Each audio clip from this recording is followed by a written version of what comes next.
দুঃখিত। এই আন্দোলন শুধু ক্ষণিক ক্ষোভের বহিঃপ্রকাশ নয়, এটি ছিল যাবতীয় বৈষম্য, অবহেলা ও ভেঙে পড়া শাসন ব্যবস্থার বিরুদ্ধে দেশের মানুষের একটি দৃঢ় ঘোষণা। আর নয়, এবার পরিবর্তন চাই।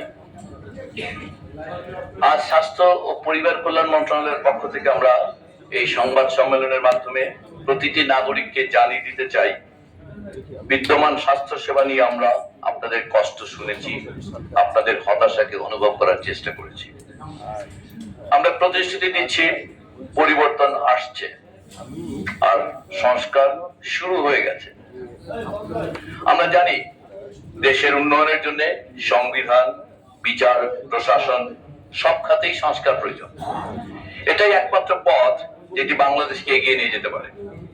তবে আমরা আপনাদের সামনে একটা সোজা সাপটা প্রশ্ন করতে চাই, যদি স্বাস্থ্য খাতে কোনো সংস্কার না হয়, তাহলে অন্যান্য সব উন্নয়ন আসলে কি অর্থবহ হবে? আমরা কেন অর্থনৈতিক প্রবৃদ্ধি চাই? বিভিন্ন কারণ আছে, তবে যেটা সবচেয়ে বেশি গুরুত্বপূর্ণ সেটা হচ্ছে আমরা খাবার এবং ওষুধ কিনতে পারবো। আমরা কেন জলবায়ু পরিবর্তনের বিরুদ্ধে লড়াই করি? কারণ তা আমাদের জীবন ধ্বংস করে। আমরা কেন সড়ক ব্যবস্থাপনা নিরাপত্তা চাই? কারণ তা না হলে দুর্ঘটনা মানুষকে পঙ্গু করে, জীবন কেড়ে নিতে পারে। আর এই কারণেই স্বাস্থ্যে যদি কোনো সংস্কার পরিকল্পনার কেন্দ্রে অবস্থান না করে, তাহলে সব সংস্কার আসলে অর্থহীন হয়ে যাবে। এখন প্রশ্ন হলো, সংস্কারটা আমরা কিভাবে করব? যখন একজন রোগী আসে, আমরা তাড়াহুড়ো করি না, আমরা তার কষ্ট শুনি, অবস্থা নিরূপণের জন্য পরীক্ষা করি। আমরা যা পাই তার অধিকাংশ হচ্ছে লক্ষণ, উপসর্গ। লক্ষণ উপসর্গের বিরুদ্ধে একগুচ্ছ ওষুধ ছুড়ে দেওয়ার নাম সঠিক চিকিৎসা নয়।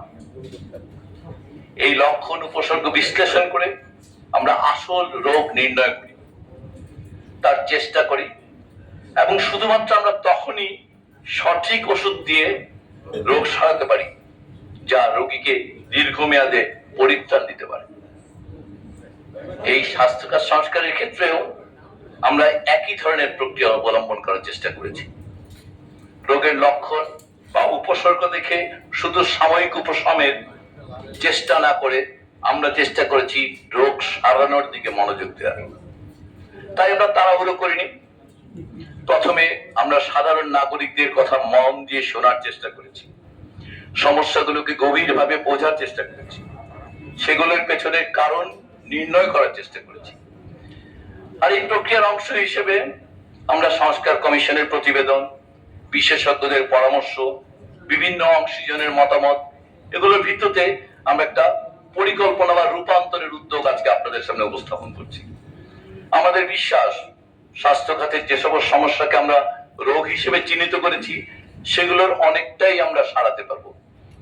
আর যেগুলো পুরোপুরি সারাতে পারবো না, সেগুলোর নিরাময় প্রক্রিয়া অন্তত শুরু করে দিতে পারবো, যা ভবিষ্যতে যারা রাষ্ট্র ক্ষমতার দায়িত্ব পাবেন তারা সেগুলো শেষ করতে পারেন।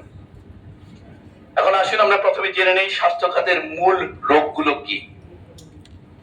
আমাদের বিশ্লেষণে মোটা দাগে 10টি সংকট এসেছে। এর মানে এই নয় যে 10টি মাত্র সংকট, কিন্তু আমাদের এই পর্যন্ত এই গত কয়েক মাসের বিশ্লেষণে যে সংকটগুলোকে আমরা রোগ হিসেবে চিহ্নিত করছি, সেগুলো হচ্ছে 1 নম্বরে আমরা বলছি মেধা, জ্ঞান ও যোগ্যতা থেকে বিচ্ছিন্ন একটা স্বাস্থ্য ব্যবস্থা, যেখানে মেধা শক্তি নিয়োগে গুরুত্ব দেওয়া হয় না, দক্ষ জনশক্তি গড়ে তোলার প্রক্রিয়া উপেক্ষিত থাকে এবং পেশাগত উৎকর্ষতা অর্জনের কোনো কার্যকর সংস্কৃতি গড়ে ওঠে না।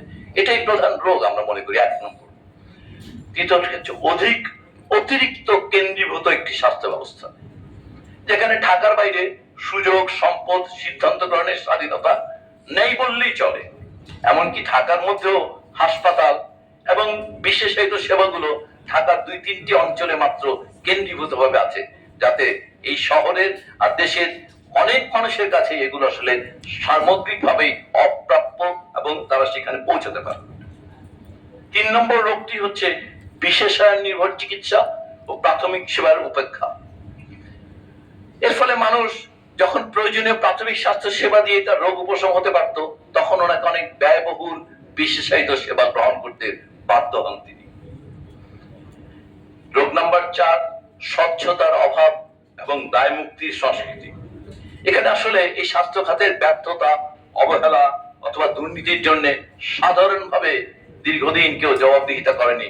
আজকে আমরা আপনাদের সামনে উপস্থিত হয়েছি, আশা করি এই জবাবদিহিতা সংস্কৃতি আমরা চালু করে যেতে পারব। উৎসাহ ও মনোবলহীন স্বাস্থ্য সেবা দানকারী, যেখানে চিকিৎসক এবং অন্যান্য স্বাস্থ্যকর্মীরা নিরাপত্তাহীনতা, ঝুঁকি, অব্যবস্থাপনা এবং অবমূল্যায়নের শিকার হচ্ছেন দীর্ঘদিন যাবৎ। যথাযথ মনন ও মানসিকতার অভাব, এখানে চিন্তাশীলতা, সহানুভূতি এবং সমস্যা সমাধানের দক্ষতা এগুলোর কোনো মূল্য নেই।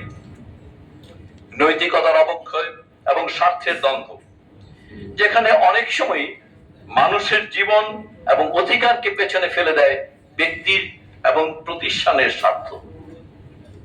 এছাড়া হচ্ছে পরনির্ভরশীলতা, সে যন্ত্রপাতি, টিকা, ওষুধের কাঁচামাল, এমনকি আমাদের কৌশল নির্ধারণের চিন্তাগুলো পর্যন্ত বিদেশের উপর নির্ভরশীল। নেতৃত্ব এবং ব্যবস্থাপনায় আমাদের ভীষণ দুর্বলতা আছে।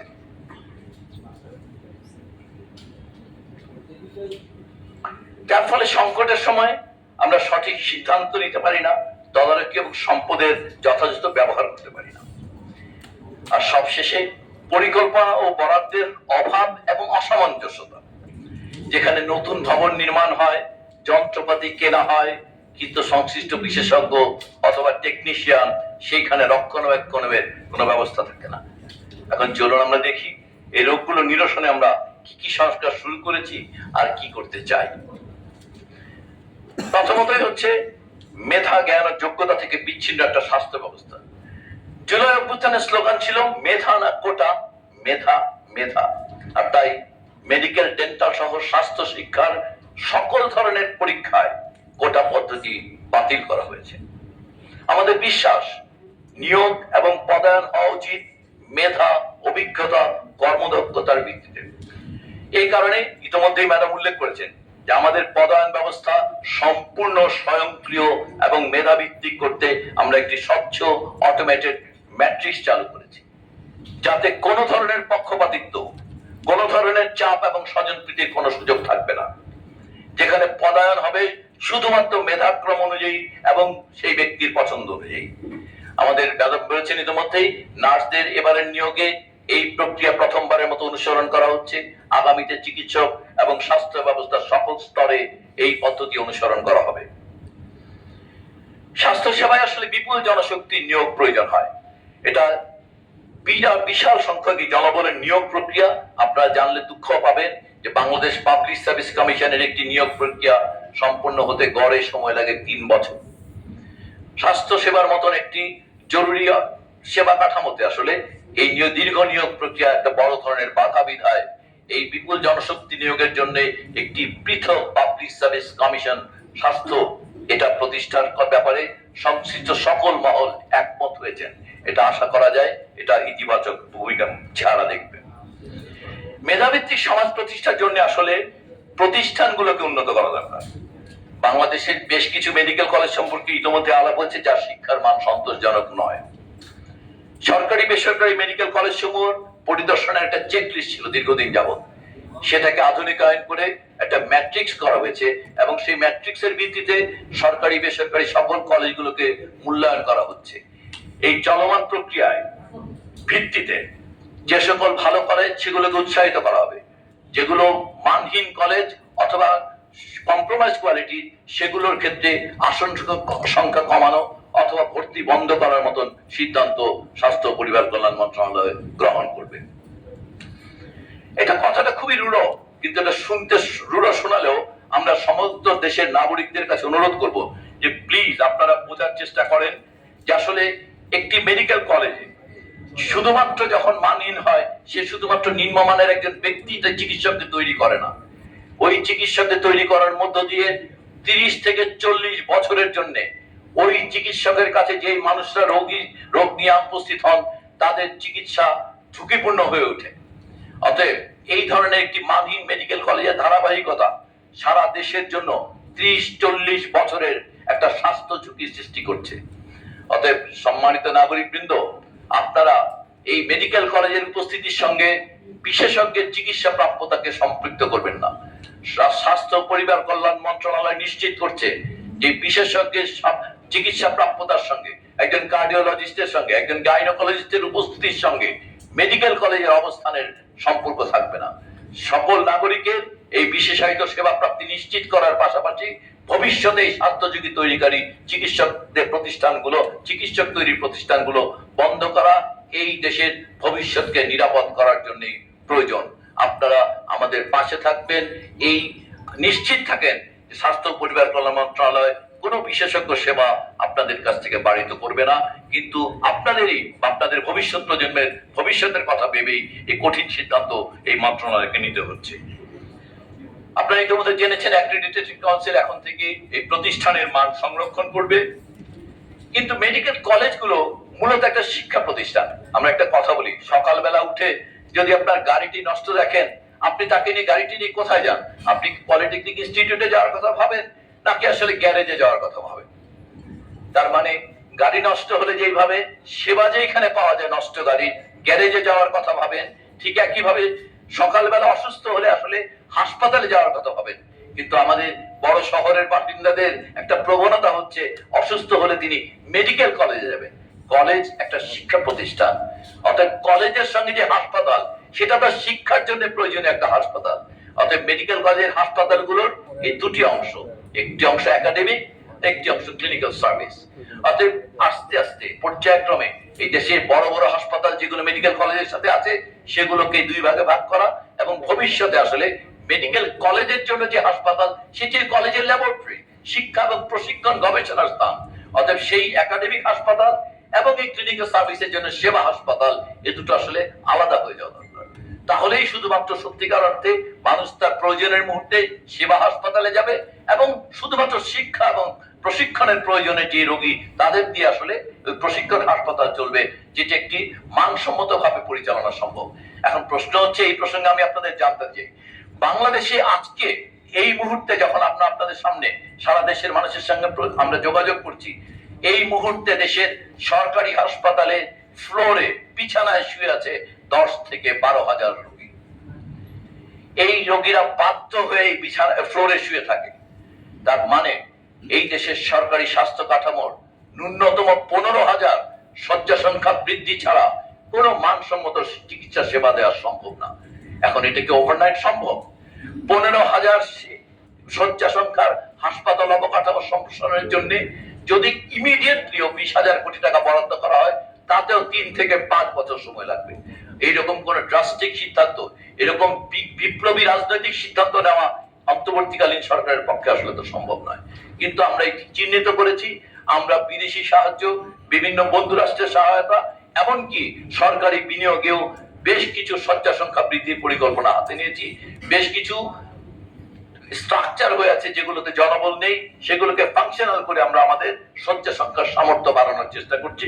কিন্তু এই বিষয়টি আসলে সবার সামনে স্পষ্ট হওয়া দরকার যে আসলে সরকারি স্বাস্থ্য কাঠামো কত হাজার শয্যা সংখ্যার ঘাটতি এখানে নিয়ে এই সেবা দান কার্যক্রম চালাচ্ছে।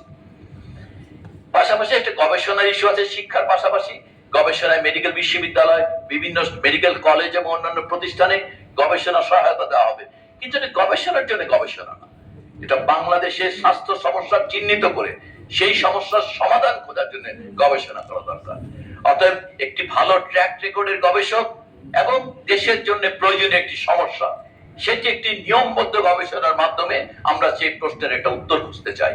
অতএব রাষ্ট্র বা এই সরকারের এইবারের পরিকল্পনায় গবেষণার অগ্রাধিকার নির্ধারিত হবে সমস্যার আকার এবং বাংলাদেশের সঙ্গে তার সম্পৃক্ততার আলোকে, এবং গবেষকের সাবেক আগে করা গবেষণার ট্র্যাক রেকর্ডের উপর। চিকিৎসা শিক্ষাকে আসলে যদি এটাকে গুরুত্ব দিতে চাই, এখানে গুণগত পরিবর্তন আনতে বড় ধরনের পরিবর্তন দরকার। এই শিক্ষকতার পেশাকে আকর্ষণীয় করতে, মর্যাদা সম্পন্ন করতে অনেক অনেক পরিবর্তন দরকার। এই লক্ষ্যে আসলে মেধাবী এবং প্রতিশ্রুতিশীল তরুণদেরকে আসলে আকর্ষণ করতে হবে শিক্ষকতায়, এবং সেই কারণে এবার বেশ কিছু ফেলোশিপের ব্যবস্থা করা হবে। বাংলাদেশ মেডিকেল ইউনিভার্সিটি থেকে বিশেষ ফেলোশিপ দেওয়া হবে বিশেষ বিশেষ বিশেষ সাবজেক্টগুলোতে। শিক্ষকদের পদোন্নতির প্রক্রিয়া সহজ এবং গতিশীল করা হবে এবং পেশাগত উৎকর্ষের জন্য যিনি ভালো তার জন্য প্রণোদনা থাকার বন্দোবস্ত করা হবে। তার ফলে সবচেয়ে মেধাবী এবং নিবেদিত প্রাণ শিক্ষার্থীরা ভবিষ্যতে শিক্ষকতাকে পেশা হিসেবে গ্রহণ করবেন এবং তার ফলে একজন মেধাবী শিক্ষকের সঙ্গে মেধাবী ছাত্রের সম্মিলনের ফলে একটা মেধাবী প্রজন্ম চিকিৎসক তৈরি হবে। অতএব আমরা এই গুণগত পরিবর্তন চিকিৎসা শিক্ষায় আনার জন্য চেষ্টা করব। আশা করি এই ব্যাপারে আমরা শুরু করে যেতে পারবো। এটা নিশ্চয়ই আগামীতে ধারাবাহিকতা রক্ষা করা হবে। একটি দ্বিতীয় রোগ হিসেবে বলেছি আমরা অসম্ভব কেন্দ্রীভূত একটা বন্দোবস্ত স্বাস্থ্য ব্যবস্থা। কিন্তু আপনারা জানেন যে সিভিল সার্জন সম্মেলনে এবার আমরা ঘোষণা দিয়েছি একটি বিকেন্দ্রীকরণে।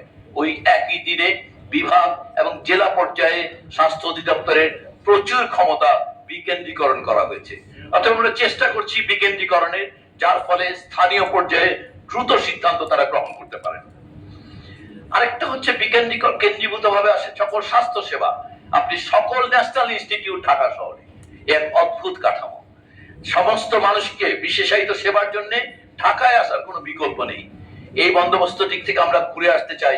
এই জন্য যত নতুন প্রস্তাবনা এসছে, ঢাকায় শুধুমাত্র জেনারেল হাসপাতাল ছাড়া সকল বিশেষায়িত, যেমন নারী স্বাস্থ্যের ক্ষেত্রে আমরা দক্ষিণাঞ্চলে, আমরা একটি স্বাস্থ্য নগরীর ক্ষেত্রে উত্তরাঞ্চলে, আমরা প্রবীণ স্বাস্থ্যের জন্য পূর্বাঞ্চলে, আমরা বিভিন্ন জায়গায় অনেকগুলো স্থান প্রস্তাবনা এনেছি, যার ফলে আমরা মনে করি এই যে কেন্দ্রীভূত ঢাকামুখী প্রবণতা এটা সরে যাবে।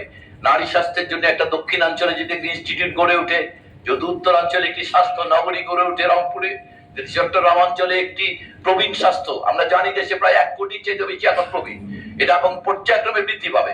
তার ফলে এই বিশেষায়িত সেবাগুলোর বিকেন্দ্রীকরণ মানুষকে এই ঢাকামুখী প্রবণতা থেকে অনেক দূরে সরিয়ে নিবে বলে আমরা বিশ্বাস করি। সবচেয়ে উপেক্ষিত খাত প্রাথমিক স্বাস্থ্য সেবা।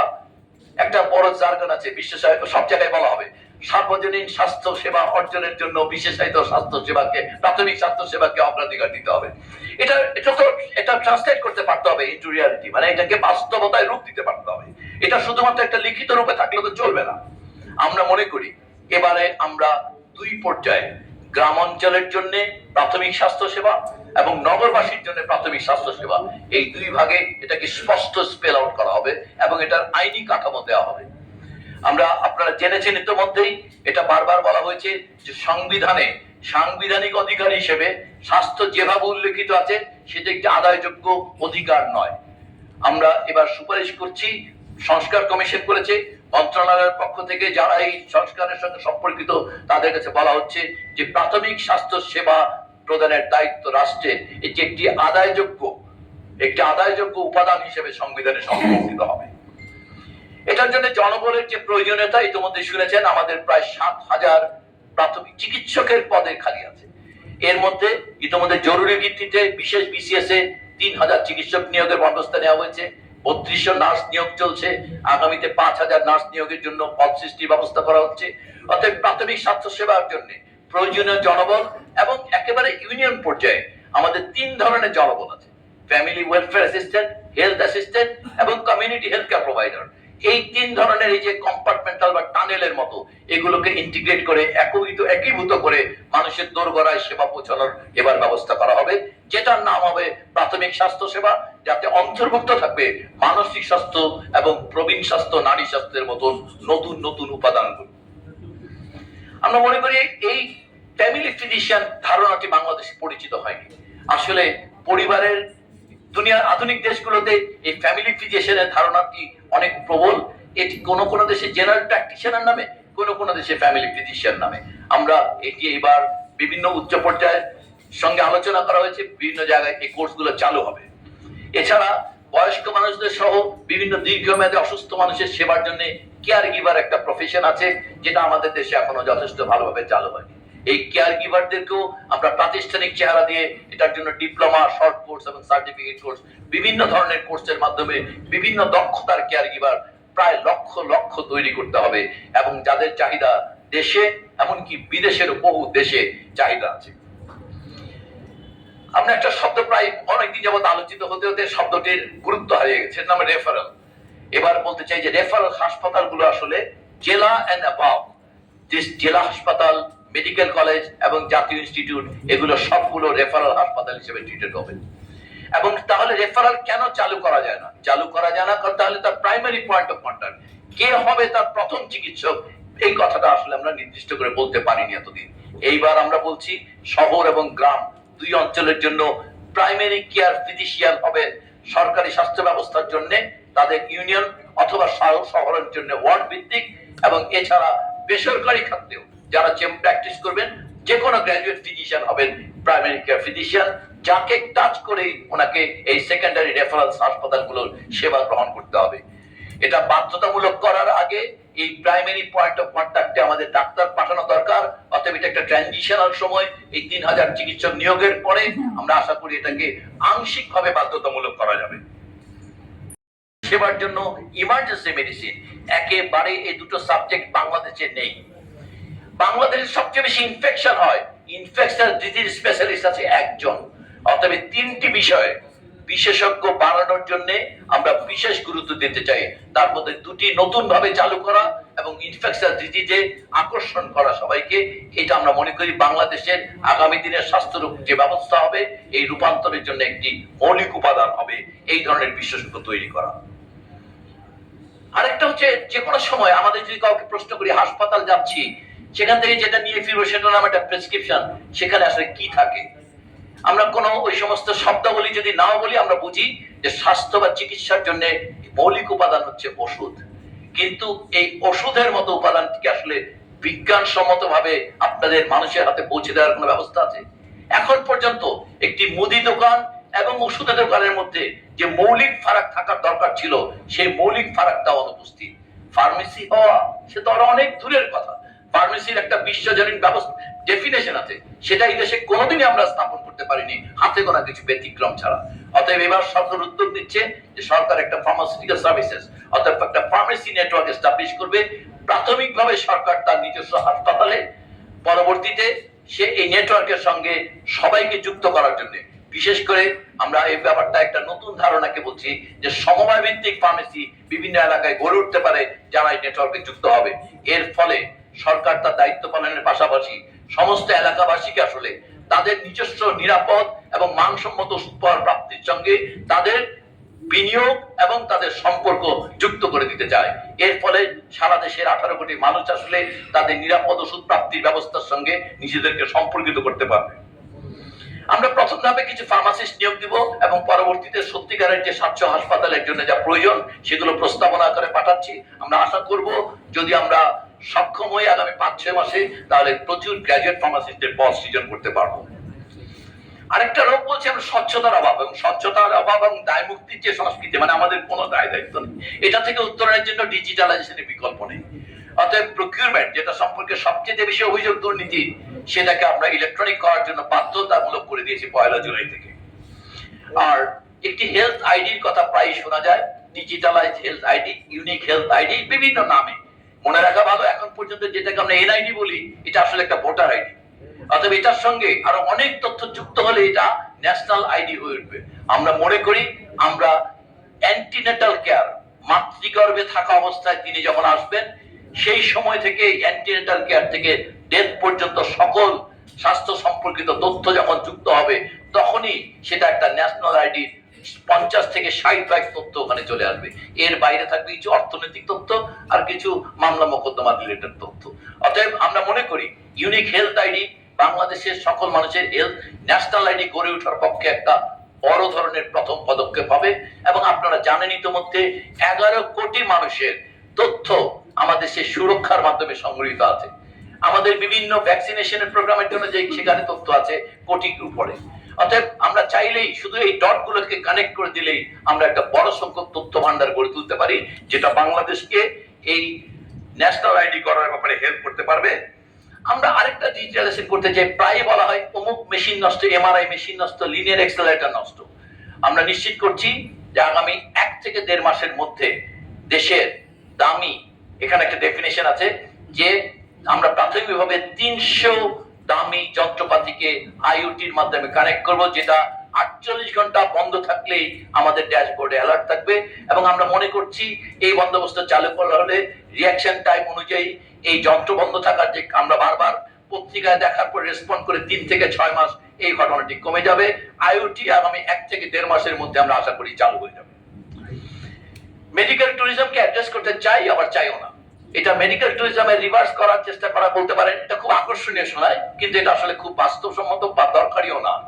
আমরা শুধু এইটুকু বলতে চাই, যারা নিজে স্বেচ্ছায় যেতে চাচ্ছেন তাদের বিষয়ে আমাদের কোনো ইয়ে নেই, কিন্তু যারা চিকিৎসা সেবা বাংলাদেশে নেই বিদায় যাচ্ছেন তাদেরকে আমরা আমাদের দেশের বিভিন্ন বিশেষায়িত হাসপাতাল, যেমন সুপার স্পেশালাইজড হাসপাতাল, ক্যান্সার ইনস্টিটিউট, যেই রোগগুলোর জন্য মানুষ বিদেশে যায় আমরা সেই সামর্থ্য বাড়াচ্ছি। ম্যাডাম ইতিমধ্যে উল্লেখ করেছেন ট্রান্সপ্লান্ট সার্জারি, যে কাজগুলোতে আমরা 6 থেকে 7টি রোগের কথা বের করেছি যেগুলোর জন্য মানুষ বিদেশ যাচ্ছিলেন, সেগুলোর সামর্থ্য বাংলাদেশে তৈরি করা হবে। এরপর যারা যাবেন তারা তাদের নিজেদের পছন্দের জন্য যাবেন।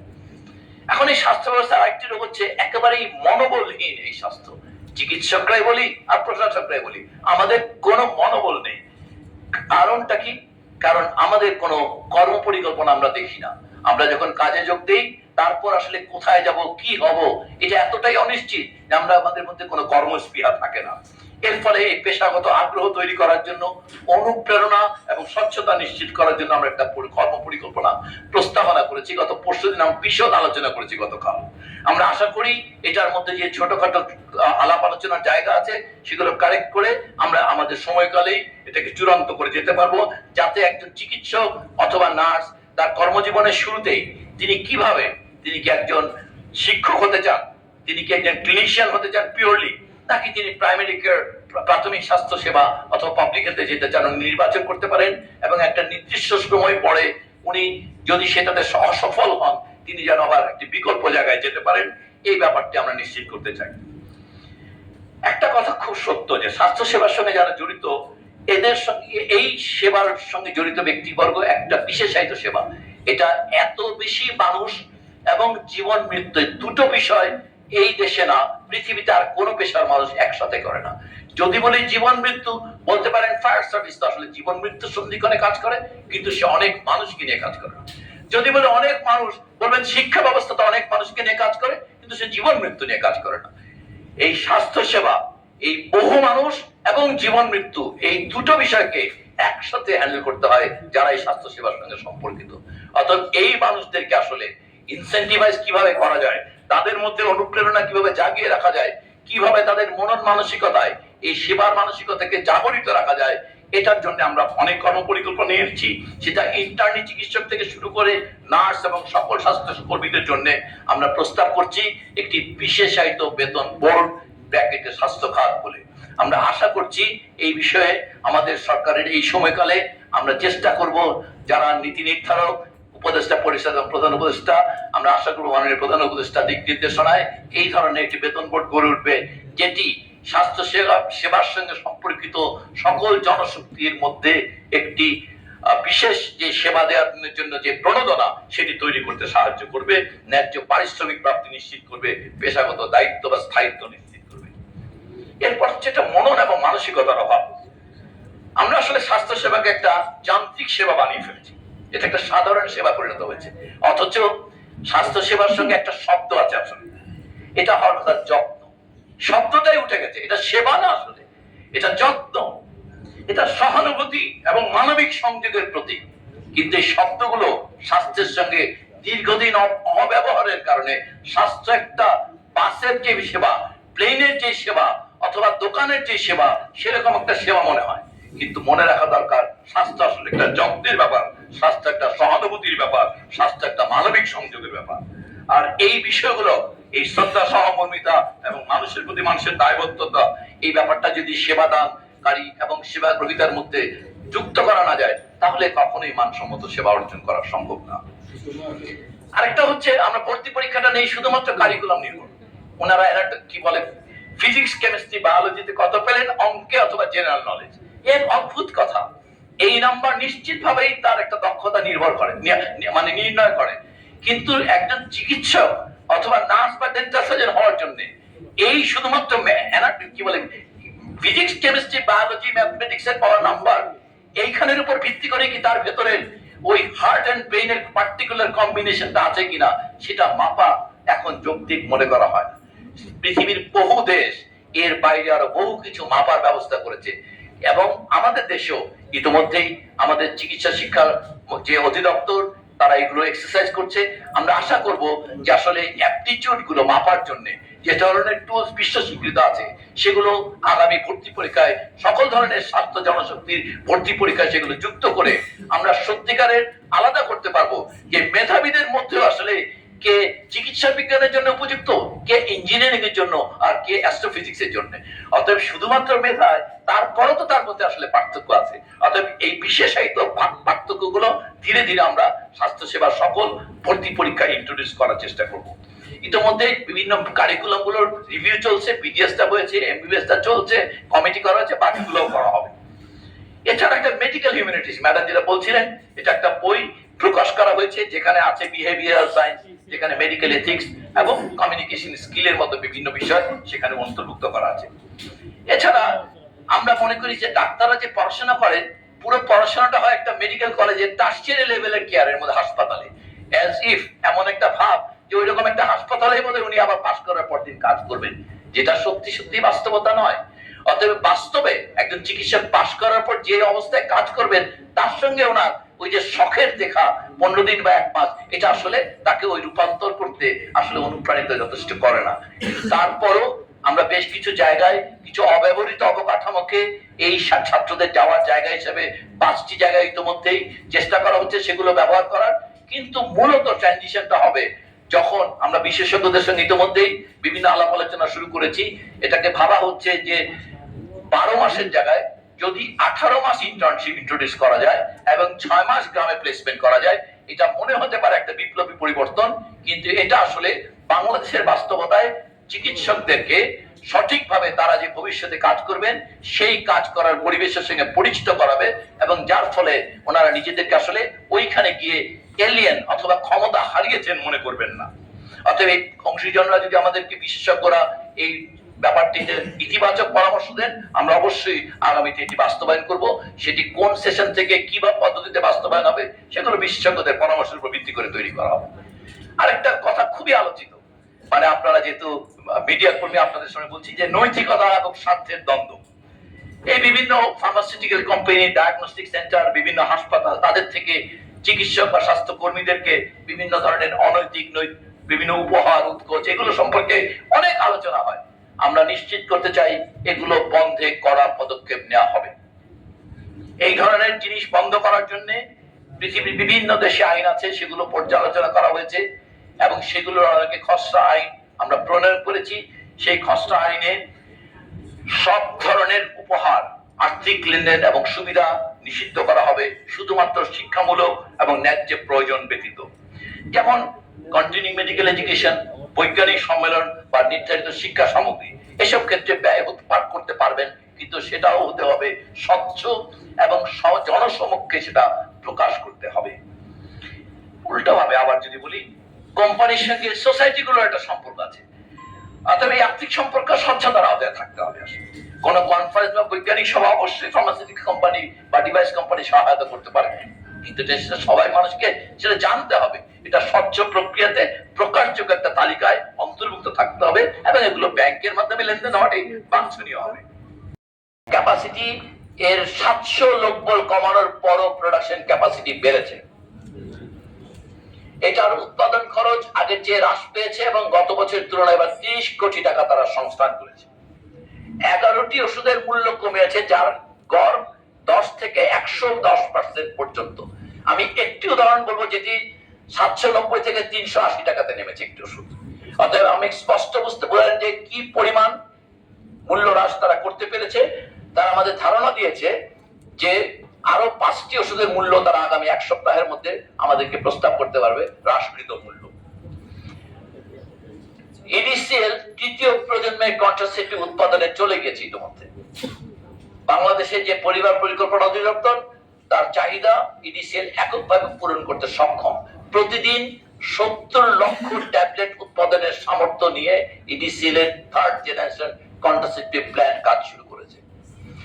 ইডিসিএল ইতিমধ্যে আইভি ফ্লুইডের ট্রায়াল রান দিয়েছে আজকে, গতকাল বা আজকে সম্ভবত। এই মাসের শেষের মধ্যেই তারা আশাবাদী যে তারা সত্যিকার উৎপাদনে যেতে পারবে আইভি ফ্লুইডের। যদি আপনারা জানেন যে আইভি ফ্লুইড নিয়ে প্রায়শই আমাদের সরকারি হাসপাতালে এটার অভাব পড়ে এবং সরবরাহ প্রায় ইন্টারাপ্টেড হয়। সরকারি একটি প্রতিষ্ঠানের এই সামর্থ্য বাংলাদেশকে আসলে বা স্বাস্থ্য পরিবার কল্যাণ মন্ত্রণালয়কে অনেকখানি স্বস্তি দিচ্ছে।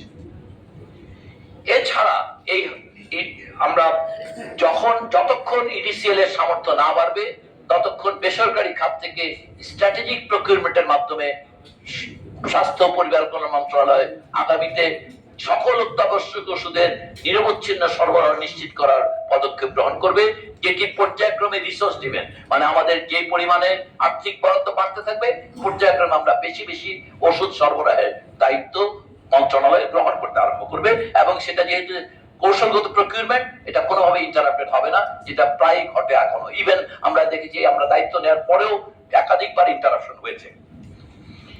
অত্যাবশ্যক ওষুধটাকে আসলে আমরা একটা মৌলিক নাগরিক অধিকার, প্রাথমিক স্বাস্থ্য সেবার মতোই মনে করি। কিন্তু এই মুহূর্তে সরকারের আপনারা জানেন যে আর্থিক সামর্থ্য যথেষ্ট নেই।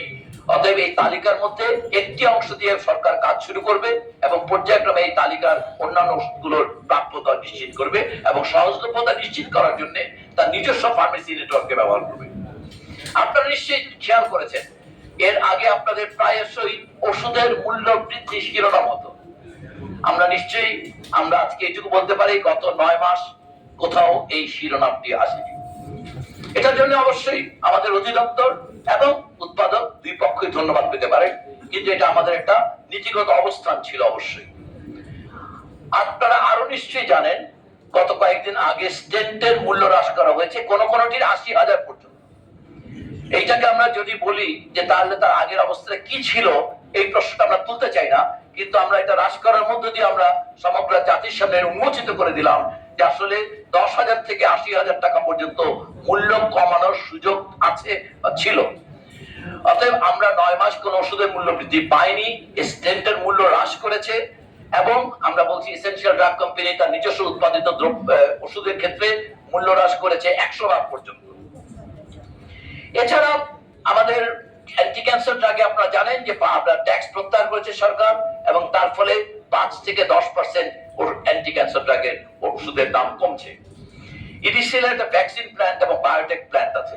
এটা একটু ভিশনারি ব্যাপার, মনে হতে পারে অনেক দূর, আমরা থাকবো না, হয়তো বেঁচে থাকবো বা আমরা থাকবো না তো নিশ্চিত, কিন্তু এটা বাংলাদেশের সার্বভৌমত্বের প্রতীক হয়ে উঠবে।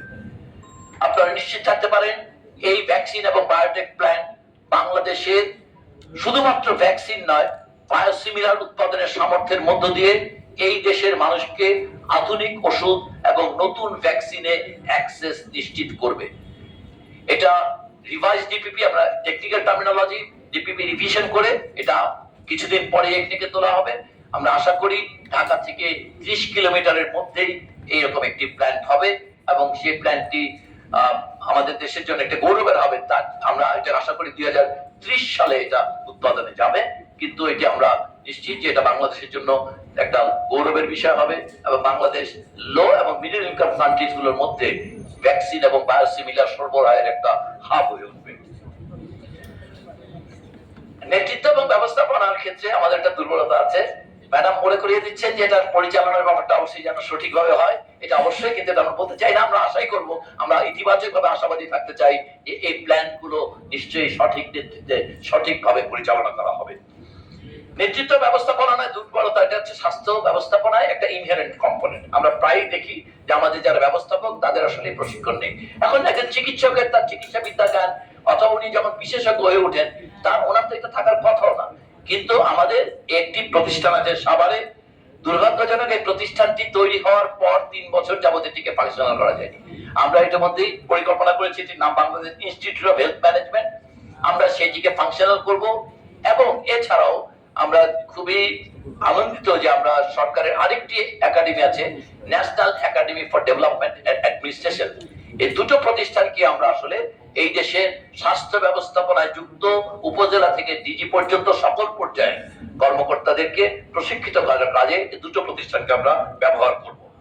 এবং আপনারা জেনেছেন যে পরিকল্পনা এবং বরাদ্দের যে অভাব, এটিকে আমরা একটি সর্বশেষ 10 নম্বর রোগ হিসাবে চিহ্নিত করেছি। এবং এটা প্রথম প্রধান উদাহরণ হচ্ছে আমরা দেখবেন যে বিভিন্ন হাসপাতাল 81টি প্রতিষ্ঠান, গতকালকে আমরা এখানে আসার প্রস্তুতি করেছিলাম, 81টি প্রতিষ্ঠান তৈরি হওয়া আছে যেগুলো ফাংশনাল না। তার কারণ ইকুইপমেন্ট নেই, ফার্নিচার নেই এবং জনবল নেই। এটা কোনটার ক্ষেত্রে ইকুইপমেন্ট নেই, অনেকগুলোর ক্ষেত্রে ইকুইপমেন্ট আছে, যন্ত্রপাতি, ফার্নিচার নেই এবং জনবল নেই। এটা হচ্ছে একটা পরিকল্পনার অভাবের একটি প্রতিফলন মাত্র। আমরা এটি চেষ্টা করবো 81টির মধ্যে যতগুলোকে পারা যায় আমাদের এই মেয়াদকালে এগুলোকে ফাংশনাল করা।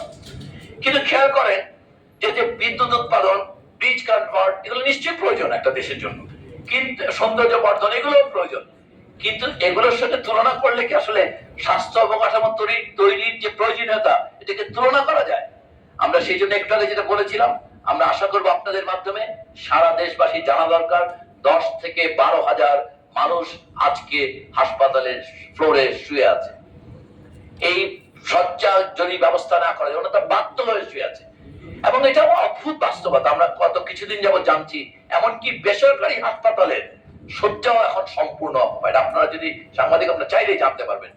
তার মানে সারা দেশে সত্যিকারের হসপিটালাইজেশনের যা প্রয়োজন, আমরা প্রায় 15,000 শয্যা সংখ্যার ঘাটতিতে আছি।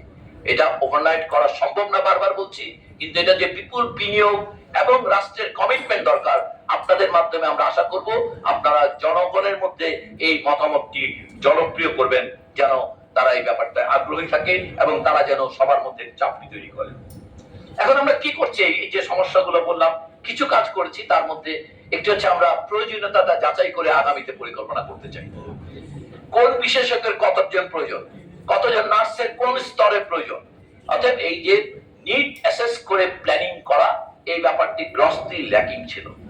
একটি ক্যাচমেন্ট কোন জায়গায়, মুগদারে হাসপাতাল থাকলে তার কত কিলোমিটার দূরে পরবর্তী হাসপাতাল হওয়া দরকার, কত একটা ডেন্স পপুলেশনে কোন জায়গায় কি, ডিজিজ প্যাটার্নের সঙ্গে এটা সম্পর্ক কি, এই ব্যাপারগুলো আসলে নেগলেক্টেড ছিল। আমরা পরিকল্পনা এগুলোকে অন্তর্ভুক্ত করতে চাই। আরেকটা হচ্ছে হেলথ টেকনোলজি অ্যাসেসমেন্ট, শব্দটাই নাই আমাদের পুরো স্বাস্থ্য কাঠামোর কোথাও এই শব্দটা খুঁজে পাওয়া যায়, অথচ এটা ছাড়া কোনো নীতি নির্ধারণ করা সম্ভব না।